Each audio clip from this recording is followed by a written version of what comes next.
Como esse mesmo ministro pode falar em legalidade diante de tantos processos ilegais que passam diante do nariz dele? Em uma reviravolta surpreendente, processos importantes teriam desaparecido, gerando um verdadeiro alvoroço. Enquanto a esquerda tenta justificar o ocorrido, uma advogada surge com declarações bombásticas, acusando irregularidades graves. Confira agora.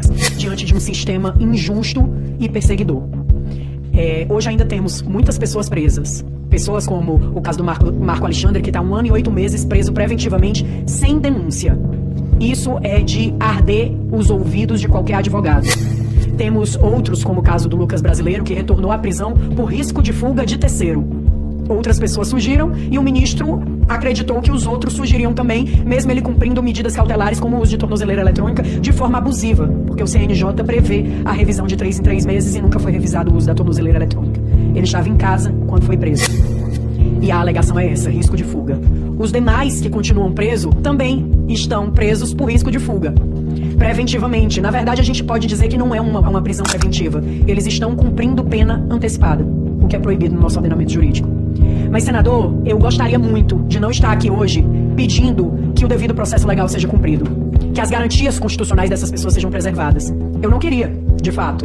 Mas todo dia a gente ouve os ministros do STF que mais parecem influencers aparecendo na televisão e falando, fazendo piadinhas e chacota com a dor e o sofrimento alheio. O ministro, que hoje é presidente do STF, falou que a anistia não caberia porque essas pessoas não estão condenadas, todas em sua grande maioria. Ora, veja bem, o ministro agora fala em legalidade. Como esse mesmo ministro pode falar em legalidade diante de tantos processos ilegais que passam diante do nariz dele? Que ilegalidade de ocasião é essa dele? A gente não está numa mesa de self-service, onde a gente escolhe o artigo que tem que aplicar e o artigo que não tem que aplicar. Os artigos da Constituição, os direitos fundamentais das pessoas, que são cláusulas pétreas da nossa Constituição, que não podem ser modificados ou abolidos, eles têm que ser utilizados. E não é o que acontece hoje. Essas pessoas não eram para estar sendo julgadas pelo STF. Na nossa doce ilusão, no dia 8, 9 de janeiro e dias seguintes, ali, a gente acreditava que teríamos um processo justo. A gente acreditava que essas pessoas que iriam passar pela audiência de custódia iriam ser liberadas porque aquela prisão era completamente ilegal. As pessoas que estavam aqui dentro do Senado, a casa que menos sofreu dano no seu plenário, todas as pessoas que foram presas dentro do Senado estavam dentro do plenário. E ficaram dentro do plenário porque a polícia aqui disse que era o lugar mais seguro. Mas na verdade eles estavam sendo feitos reféns até receberem ordens superiores de prenderem essas pessoas. Alguns deles nunca saíram da prisão, continuam presos. E como o caso do Marco Alexandre, que sofreu um problema de saúde, que teve que ser levado para outro local. Tivemos o Claudinei, que hoje está em Minas Gerais, foi recambiado para lá. Temos hoje o pastor Jorge, senhor pastor Shalom, conhecido na prisão, que está com um caso grave de cardiopatia que ele não tinha. Hoje ele tem um sopro cardíaco de 6, nível 6, que é o último nível. Uma bomba relógio.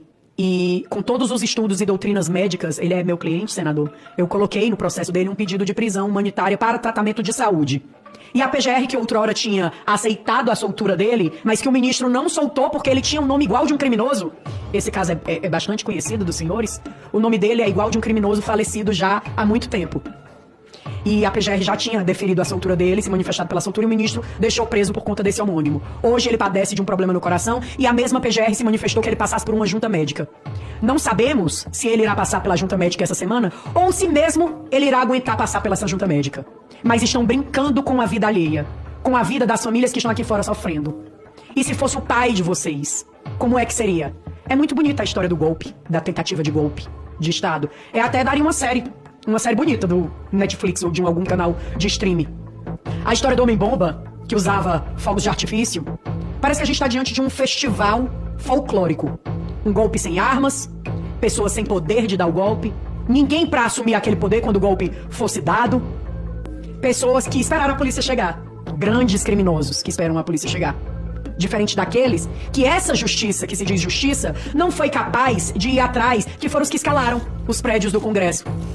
Só temos uma pessoa presa que a gente tem imagens de fato, que é aquele rapaz do relógio, que por sinal a Polícia Federal colocou as imagens, eu até agradeço por isso, depois de mais de um ano, colocou as imagens, e aquele cidadão lá, ele passa por todas as casas.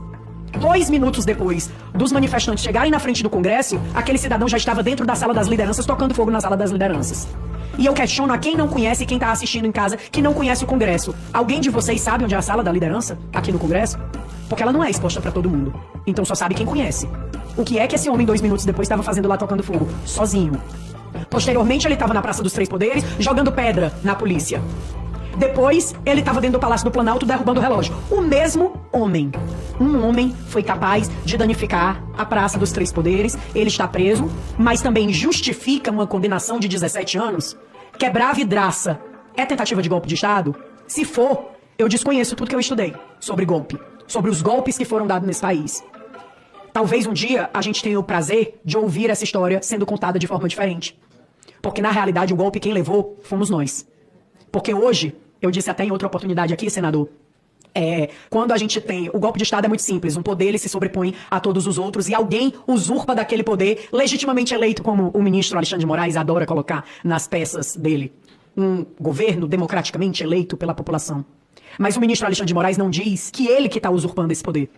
Porque ele pega tudo que é votado dentro dessas duas casas, dentro do Senado e dentro da Câmara. E eles lá no STF, em uma decisão, em uma canetada, derrubam o que foi votado. Derruba praticamente o parlamento. Isso, sim, é golpe de Estado. Mas ninguém fala nada. Por quê? Porque, em sua maioria, estão sendo favorecidos. Os únicos que falam são os opositores que estão sofrendo na pele a perseguição. Falaram tanto do governo passado, que era perseguidor, que era isso, que era aquilo, mas, como o próprio senador Flávio falou em outra ocasião, me apresente pelo menos uma portaria que o presidente Bolsonaro tenha feito cerceando o direito de alguém. Me apresente um ministro do Supremo que prendeu uma pessoa sem o devido processo legal. Me apresente a imprensa acusando pessoas de terrorismo quando era um crime que nem característica tem para terrorismo. Essas pessoas, elas hoje levam uma mancha nos seus nomes. Pessoas, inclusive, que tiveram fotos postadas pela grande mídia. Homens e mulheres honradas que tiveram fotos em jornais como terroristas.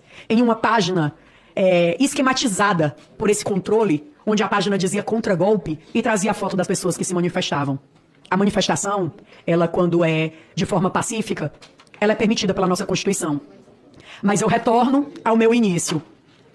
Essa Constituição, por esses ministros, está sendo escolhidos os artigos que podem ser usados e os que não podem. Os artigos que eles querem, que eles se afeiçoam. E aí a gente vê essas aberrações acontecer com essas pessoas. Mas é muito bonito dizer que estamos defendendo a democracia e dar discurso, como a gente ouviu do ministro Alexandre de Moraes essa semana, queriam explodir o STF com fogos de artifício. Só acredita quem não lê. Ou quem só lê a chamada, né? Que isso a gente costuma ver muito nas redes sociais. O povo só lê a chamada da matéria e não lê o que é que tem ali. A pessoa com fogos de artifício, um rojão na mão, ela teria a capacidade de explodir o STF?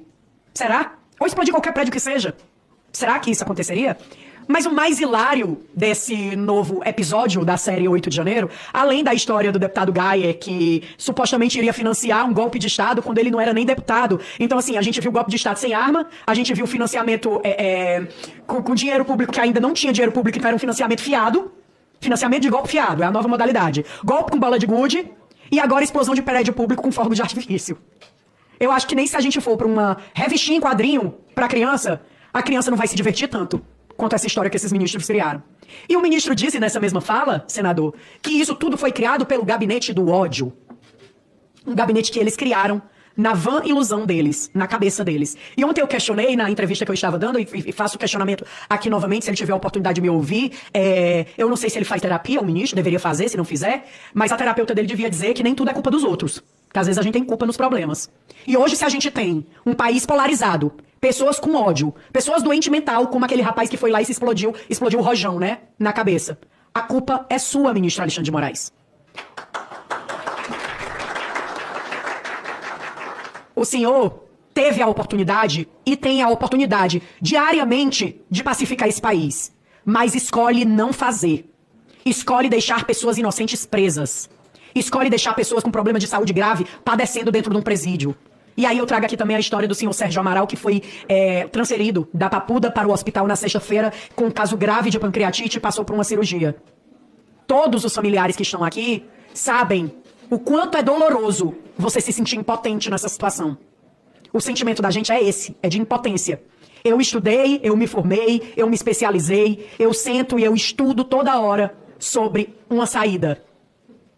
Eu já encontrei, até digo pro meu amigo Dr. Roberto e para quem está nos assistindo, várias, juridicamente falando, que não são aceitas, que não são lidas. E aí, uma fala que eu até gostaria de fazer é para o deputado Chico Alencar, que eu estive na comissão na CCJ, e ele disse que o que a gente precisa ver é a questão mesmo dessas condenações, que realmente estão sendo muito altas, mas em questão de condenação alta, a gente faz recurso. Nossa, que bonito. É muito bonito, teoricamente falando. O senhor Chico Alencar ou não sabe, ou faz que não sabe, mas esses recursos são analisados pelo ilustríssimo ministro Alexandre de Moraes, porque ele conseguiu um feito histórico no direito brasileiro. Ele consegue ser a vítima, ele consegue ser o acusador, ele consegue ser o juiz de garantia, ele consegue ser o julgador e ele consegue ser o juiz da execução. E o ministro Barroso, que fala em legalidade, assiste tudo isso fazendo piada. Piada com a cara da população brasileira. Eu sinto informar, senhores, que defendem o que o ministro Alexandre de Moraes está fazendo. Hoje é com essas pessoas. Hoje é a família do Clezão que chora. A família do Lucas Brasileiro. A família do Marco Alexandre. Hoje são eles. Amanhã são pessoas que vocês não vão conseguir alcançar porque são tão pobres, e vocês dizem que defendem os pobres, que não vão ter direito nem de contratar um advogado. Que não vai poder nem ser ouvido por um juiz. Porque quem manda sou eu, o juiz vai dizer. Da mesma forma que está dizendo com essas pessoas. Não há mal que dure para sempre, Jane. Não há. E a gente vai continuar lutando pelas leis nesse país. Porque se o devido processo legal fosse cumprido, a gente não estava precisando pedir anistia de ninguém. Como eu digo desde o primeiro dia que eu botei os pés nessa casa para fazer uma entrevista coletiva. Eu não estou pedindo privilégio para ninguém. Meu pedido aqui não é privilégio. Eu não quero que as pessoas saiam impunes dos atos que elas fizeram ou fazem. Que as pessoas que quebraram as vidraças ou que quebraram algum patrimônio histórico paguem dentro da lei. Dentro da lei que a gente tem nesse país. Que não seja ultrapassado isso. Porque isso já passa a não ser mais uma democracia. Sem direito à defesa, não tem democracia. E aí a gente vai e volta um pouco na história e vamos trazer o julgamento do Lula, né? Que eles tanto criticaram. Lula teve direito a todas as instâncias. Lula foi julgado por vários juízes e mesmo assim descondenaram para ele concorrer a uma eleição, né? O Lula teve o rito do processo dele e as defesas dele todas sendo analisadas não só por um único juiz, mas por vários. E mesmo assim, eles falam em ilegalidade. É muito bonito o discurso de vocês. E agora vem pra prática. Cadê aquele pessoal que defendia direitos humanos? Direitos humanos, porque vocês que são contra os direitos humanos. Cadê esse pessoal quando Clezão morreu? Alguém dos direitos humanos foi visitar vocês lá na casa de vocês? Mas se fosse um bandido, tinha ido. E quando a gente faz essa crítica, que é uma crítica que é real, dizem que a gente está dizendo que os direitos humanos é seletivo.